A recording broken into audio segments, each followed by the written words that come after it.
Bonjour et bienvenue dans ce nouveau numéro de votre émission Deux cœurs, une histoire, un amour. Cette émission est un excellent moment d'entretien. Par la grâce et la faveur de Dieu, nous allons commencer à recevoir pour vous des couples mariés avec qui nous allons nous entretenir et avoir des précisions sur des questions liées au choix du conjoint. Mais aujourd'hui, j'ai reçu pour vous un merveilleux couple. Mais avant tout, je vous laisse le temps de suivre par notre rubrique Portrait invité.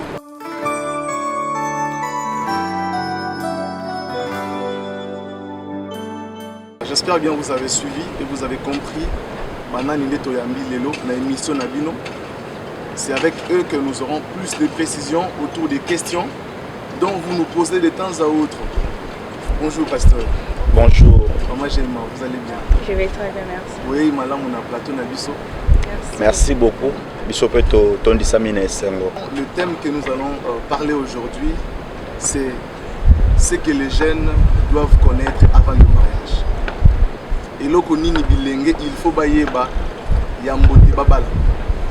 C'est une question vraiment hyper pertinente que plusieurs personnes se posent, ou d'autres même sont surprises une fois dans le mariage. C'est comme si conception et un mariage au bazalaki nango avant, natango bakoti na mariage, c'est comme deux mondes différents par rapport à ce qu'ils concevaient. Mais avec vous, nous avons vraiment cette assurance que tokozoba éclaircissement, précision autour il y a mituna na biso. Na papa? Oui, tozana pona yango, OK. S'il faut vraiment redéfinir le mariage de manière pratique, qu'est-ce que le pasteur meilleur peut nous dire? Merci beaucoup. En fait, mariage est une union. Il y a Batumi Balé, le sexe opposé, l'homme et la femme, oyo ba bandi liboke na bango quelque part, ba yé ba proposer na famille et famille monique est d'accord, on peut les accompagner et famille ndimi accompagner bango ba répondre na ba norme ya société et tant que ba norme à société ba répondre devant la famille ba pesi oyo mobala pesi oyo famille sengaka et accueilli na l'état akokisi mokano ya l'état accueilli na na église akokisi pe oyo nzambe et nde yango suko eza bosangani wana to libérer bango mais biso bato to entourer bango to ko accompagner bango jusqu'à la fin de leur jour na se na moi. C'est un peu ça. Très merveilleux, très merveilleux. Deux personnes de sexe opposé qui se sont dit oui, voilà, il faut pas t'emboler ensemble, il faut pas vivre ensemble. Mais l'église ou les familles, il faut accompagner bango. Pour accompagner bango. Na kati ya mobembo na bango na se na moi. Puisqu'on parle de ça, j'espère qu'on doit comprendre quelque chose là qui se passe là. Il s'agit d'un choix. Et c'est comme ça le choix. Déjà quand vous dites que c'est l'union entre deux personnes de sexe opposé. Déjà bakoli na famille mon côté, bazu éducation mon côté. Voilà, environnement bakoli peut-être c'est différent. Tout le monde a kalelo yo, moi si azalaki na France ou mbali aux États-Unis, basangani. Est-ce que facteur choix, maman Grâce, maman Génima pardon, choix. Comment vous pouvez conseiller ou pouvez nous dire par rapport au choix? Parce qu'il s'agit de ce que le pasteur vient de dire là, c'est un voyage à vie. S'il faut que nous puissions parler de choix par rapport à ça. Parce que les jeunes doivent savoir aussi, le choix ce n'est pas quelque chose qu'on blague avec ça. C'est ça. Merci pour la parole. Sinon, on a choix. Avant de se marier, on est obligé de se faire volonté à Nzambe. Parce que si on a une volonté à Nzambe, on va okute na mufunu kuna yeba ke osibi oyo mona kuna yo moko avant ya ko bala omoni mwasi ponanga il faut d'abord demander à volonté de Dieu au bon de les pas nzambo ciblé mutu mais on s'approcher na nous parce que c'est difficile déjà muto déjà olingi après avoir kolinga ye obondela ki mona ke non aza mwasi ya destiné na te soit aza mbali ya vie na yo te. C'est difficile à séparer, à se séparer naïe. Mais pourtant, maman Jémima, il y a beaucoup de jeunes filles et de jeunes frères qui le font. Déjà, Nzimi, bino boza basal na Nzambe, ici quand Bokambaka, na pleine assurance. Na banza ke bilenge mingi bayaka ko solliciter bino bakamo ko bongo bosunga bango bo accompagner bango. Mais généralement bilenge wana bazalaka déjà andima déjà. Ba proposer à Nzimi, ce qu'on sait qu'on a longtemps Nzambe landa après. Mais pour le landa intervention na yo au bandit par mettre d'abord l'accent sur la volonté de Dieu. Mais alors que d'autres personnes démarrent déjà. Oui. Et là, nous sommes déjà intimés. Intimi, après ça n'est pas nanga, à sengi lisungi par rapport à choix naie. On a prié. Mais on a prié dans mon cas, moi si à vie n'a été. Non, il y directement que azabongote. Oui, parce que son a ébissé. Peut-être à maîtriser en côté. Na ko pesa basine. Na biso ke bondela, senga sini bo, senga sini bo. Quand yo bondeli o sengi sini wana o revenir so pa na nga ke na basine senga na trouver que ça bon te ndenga so ko to na biso ke oui, nga déjà na prière ki na mona ke zaki en côté. Siko wana nde nzamba azana makoki ya ko séparer na ba lolenge ebele. Peut-être vous allez ki bi mona compréhension mais wanzo côté la bino. Peut-être belle-mère n'a pas de colingola comme on linga le suscité. Nous sommes aimé ma bino pour que beaucoup cabane parce que sa volonté ensemble. Mais c'est pas facile, maman Jémima. Pour le babouisa bien. Oui. C'est pas facile. C'est pas facile.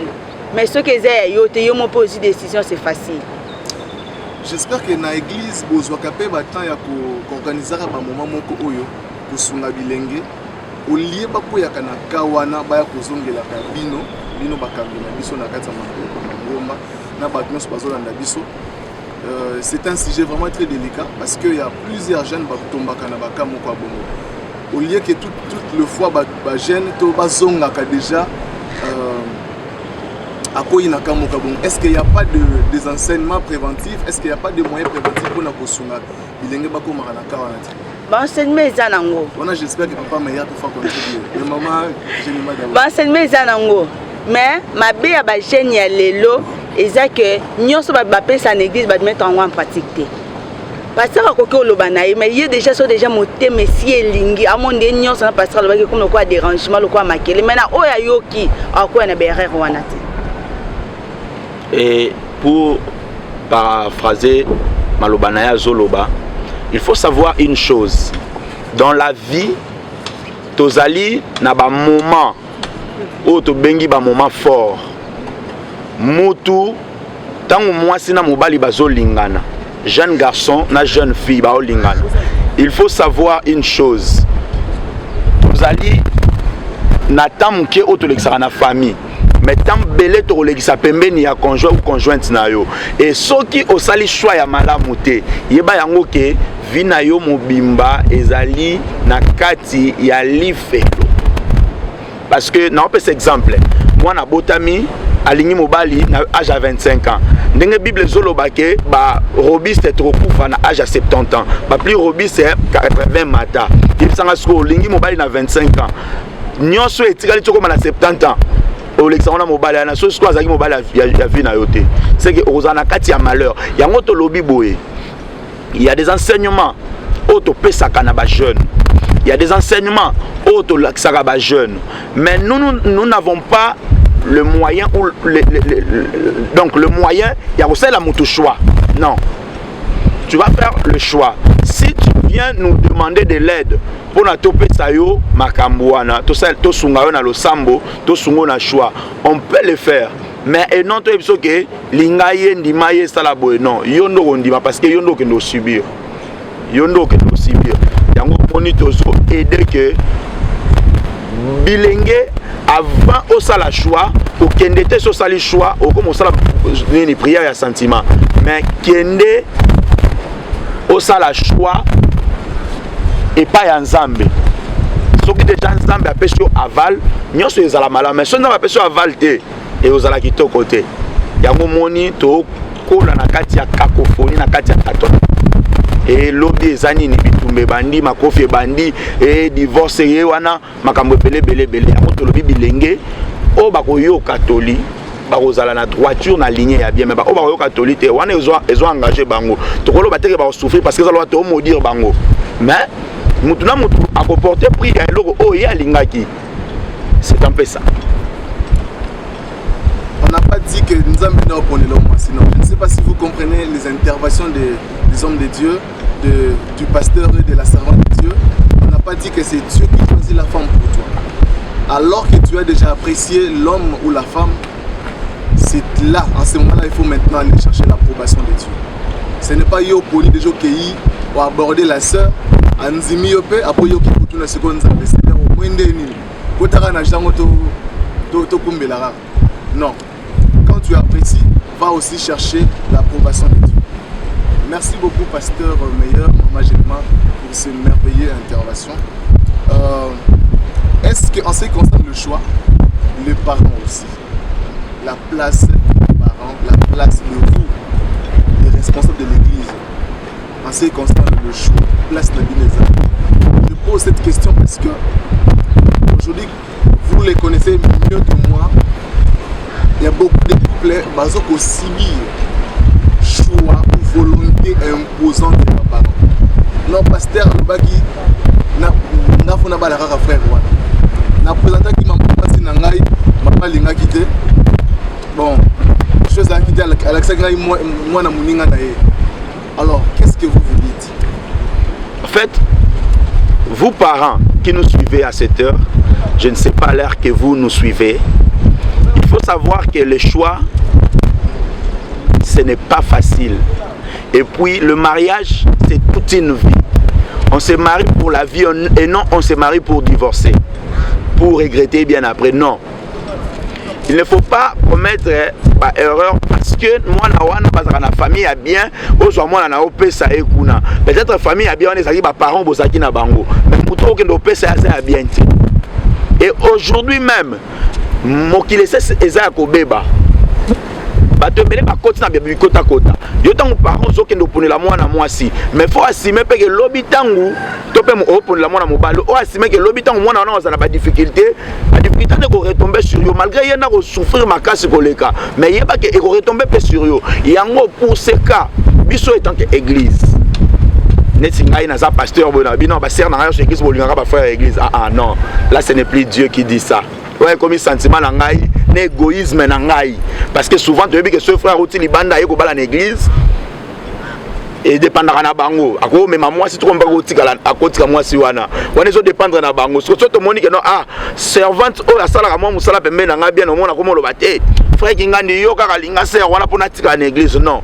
Wana komi ko désorienté ba vie à parce que chaque personne azana mobali to pe azana mwasi ya vie na ye. Olingo lingate nzamba kela mokili bongo mais so tombe na oayote je vous dis que le mariage ezali paradis pe na enfer soko kwei na malamu en tout cas tu es dans le paradis mais so kwei ya malamu te obandi enfer nous na sena moi yango to pesa conseil na bilenge so ki ba proposer que moi na tel ndeko tel mobali tel azaka malamu. Ne précipite pas à Goloba, merci Nandimi, parce que papa lobby, parce que pasteur a lobby. Prends le temps de chercher la face du Seigneur. Dieu répond tout le monde. Il nous parle tantôt d'une manière, tantôt d'une autre, mais souvent il nous parle dans des rêves, dans des songes. Alors, Lukan Zambé, à Kolobela yo aka, soko sengi à Kolobela yo. So ke na bandoto a lobelo te na message a lobelo te. Même na basine nzamba a lobela yo. Alors soka za yo. Comme tu sais que même si azan est logo taza pauvre, azam ya malamu o nzamba pesio. Même si azan riche, azam malamu nzamba pesio. Donc c'est un peu ça. Dieu est au contrôle de tout ça. Wow. Tu parles tantôt d'une manière, tantôt d'une autre. Mais la chose la plus importante, c'est aussi d'écouter les conseils. C'est vrai qu'il faut avoir une expérience, c'est aussi important d'écouter les conseils. Alors qu'on est déjà en train d'aller vers la fin de notre réplique, mais j'aimerais qu'on parle un peu, que Maman Grâce puisse nous dire en quelques phrases la place et la destinée alors quand vous êtes en train de faire le choix. Il y a déjà quelqu'un, voilà, Azana, le projet Vinaye à venir, après mon frère Aye, bon, destinée, il y a place dans le comité, c'est place de eza wapi? Oui, na place ya destiné à moto. Peut-être à moto déjà bandé déjà ko mona kelobi non zala boye, non sala bo mais moto moko a désorienté yo. A désorienté yo net na pesa na ngai. O ngala bandé ko viser na sala ngote. Malgré toi désorienté nga ma désorienté nga na ndinga mabete. A désorienté nga na zaka toujours dans les bons. Ya ma bezalaka toujours ezalaka souvent. Oh yo nga ko sa me mutu aye a désorienté siko na ndenge ya mabe wana siko ndeko na ndenge mabe mais tant mutu azo proposer yo que sala boy yo mo trouver que non eza bien eza pena pona ba avantage na yo eza mabete mais soko monde déjà que na proposition azo pesa yo wana selon ba ambition na yo eza bien te wana eza mabe mais so moni que ba ambition yo pesa yo wana na oyo zalaki nango ya eza bien eza mabete ko landa o akoma na yo. Déjà, je nous signale, j'espère que vous remarquez où nous sommes, dans un très beau cadre. Là, je dis un grand merci à mon frère DJ Gauche et monsieur Noël Raïs qui nous ont disponibilisé ce merveilleux endroit au bord du fleuve. J'espère que vous remarquez très bien. C'est l'espace Elanga Vibe. Si vous êtes à Kitambo Magasin et que vous voulez arriver ici, prenez la moto et descendez juste à Mimosa. Demandez voir des enfants au bord du fleuve et Elanga Vibe et vous allez arriver ici. C'est un très beau cadre, un merveilleux cadre au bord du fleuve. Merci beaucoup. J'ai une question à vous poser, pasteur. J'ai régulièrement suivi votre intervention sur le choix de la personne qui est censée être mon compagnon. Comme vous venez de le dire tout à l'heure, que c'est la personne que nous allons rester avec lui pendant un très bon moment. Donc, en fait, la personne que nous serons avec lui dira vraiment un long moment de ma vie sur la terre. Alors, ma question va un peu de ce sens, c'est que je suis dans une relation avec une fille. Nous sommes et puis on avait vraiment demandé la parole de Dieu et le Seigneur nous avait quand même autorisé l'approbation de Dieu justement. Et pendant notre parcours avec la fille avec qui nous sommes ensemble, il y a un peu beaucoup de divergences justement sur le plan spirituel, sur le plan financier. Vous dites ça et puis j'ai lu d'abord parfois c'est le contraire de ce que vous dites. Vous demandez de faire ça, lui faire autre chose. Dans ce cas justement, qu'est-ce que vous conseillez? De rompre, que je fasse quoi? Que je la frappe en fait je suis vraiment traumatisé dans ce sens-là.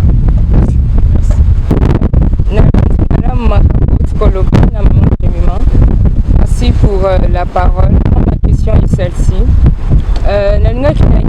Par rapport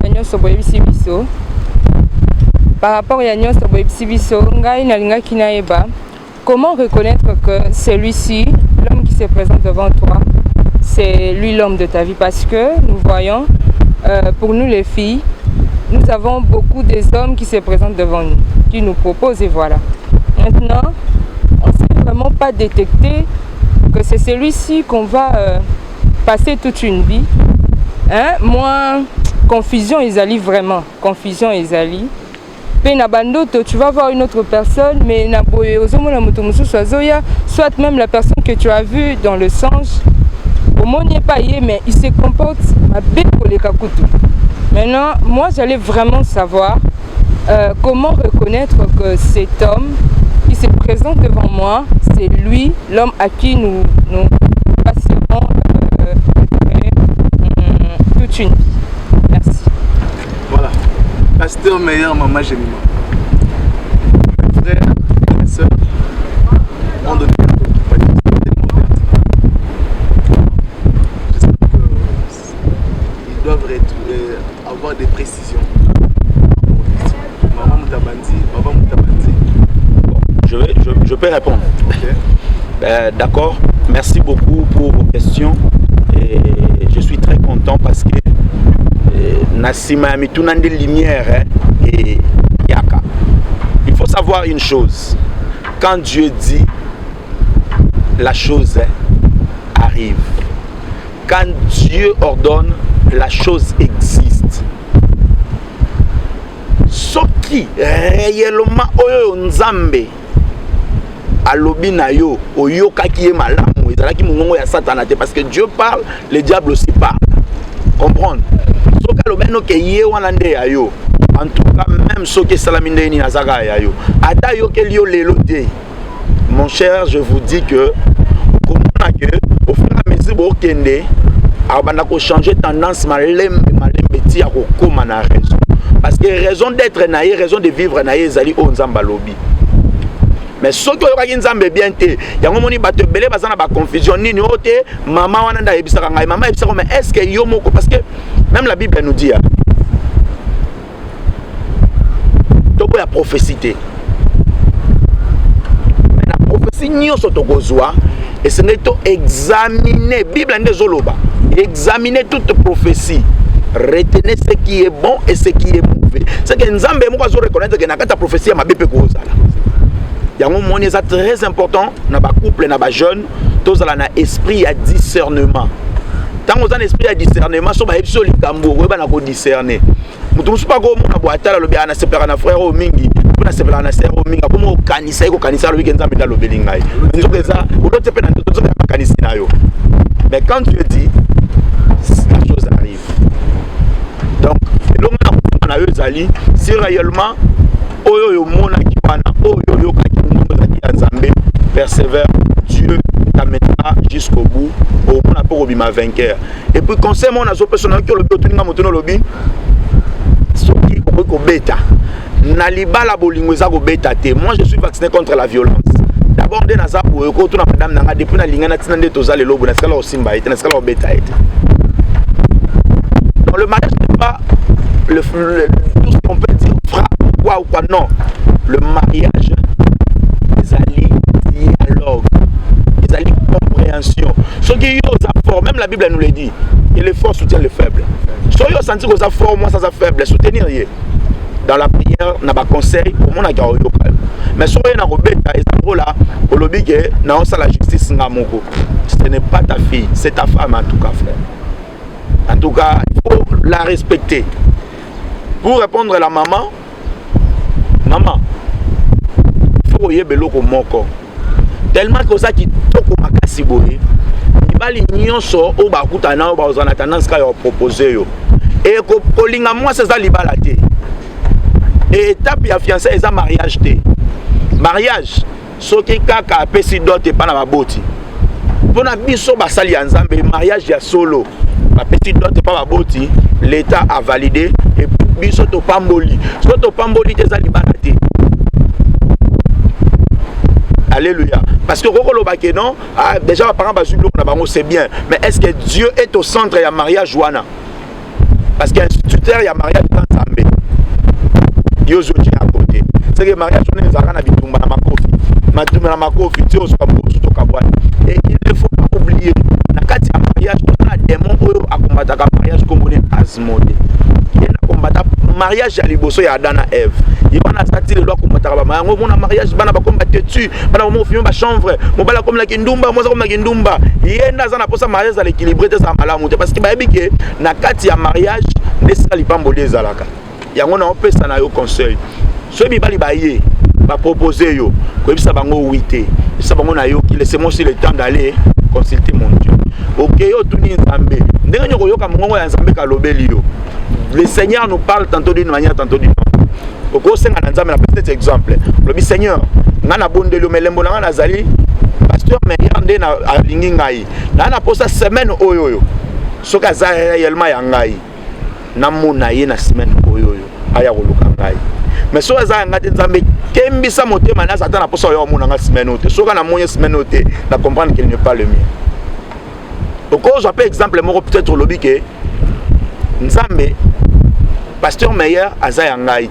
To aza ya ngate soka aza ya ngai nalingi ndenge na omonela ye kaka ndenge makambo ekendele elembo tel o na che na mona ngona kati na ye yondo sengi ya yo epa ya nzambe pe nzamba kolobela yo so nzambe na lota ina ndoto nzamba kolobela yo o mona ye so ba loti to o aza ya ngate parce que le Seigneur nous parle toujours ce qui to zo échoué c'est parce que to sala ba alliance sans consulter nzambe to sala ba relation sans que nzambe maître na yango moni to accumuler péché sur péché.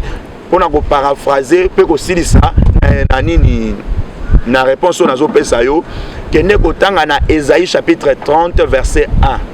Au moment nzamba zo réclama zoloba malheur à vous enfants rebelles qui prennent des résolutions sans moi, qui font des alliances sans ma volonté pour accumuler péché sur péché. C'est que soyez nzamba za na kata makambo wana te. Kuba les sumu na les sumu. Soyez bénis. J'espère que napesi biano na mituna na bino. Voilà, j'espère que vous qui nous suivez à la maison, vous avez compris ce qui a été ces moments très bénéfiques. Je vous ai dit au départ que l'émission Oezali entretient mon beaucoup ouvert.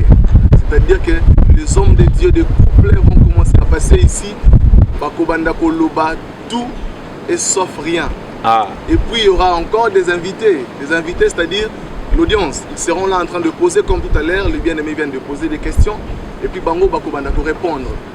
Alors, moi je vous dis un grand merci, vous qui nous suivez partout où vous êtes.